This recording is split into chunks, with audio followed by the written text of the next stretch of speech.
नमस्कार विद्यार्थी मित्रांनो, माझे नाव श्रद्धा गजानन पुरी आहे. मी 5व्या वर्गामध्ये शिकत आहे. माझ्या शाळेचे नाव जिल्हा परिषद माध्यमिक शाळा आहे. मी या पुस्तकाविषयी तुम्हाला थोडक्यात माहिती सांगत आहे.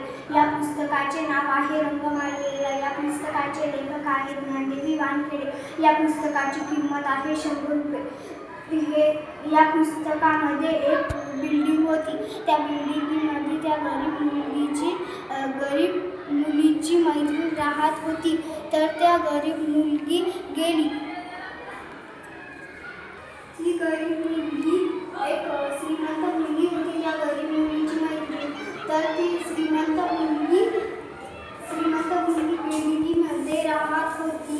ती गरीब मुलगी एका प्लॅस्टिकच्या व इतर कचराकुंडी केलेल्या फूल बनवले त्या गरीब मुलीने. तर मग ती गरीब मुलगी त्या फुलावर बसली होती. तर बसून बासरी वाजवत होती. तिकडून पक्षी येत होते, फुलपाखरे वगैरे वगैरे येत होते. या पुस्तकामध्ये छान गोष्टी आहेत. धन्यवाद.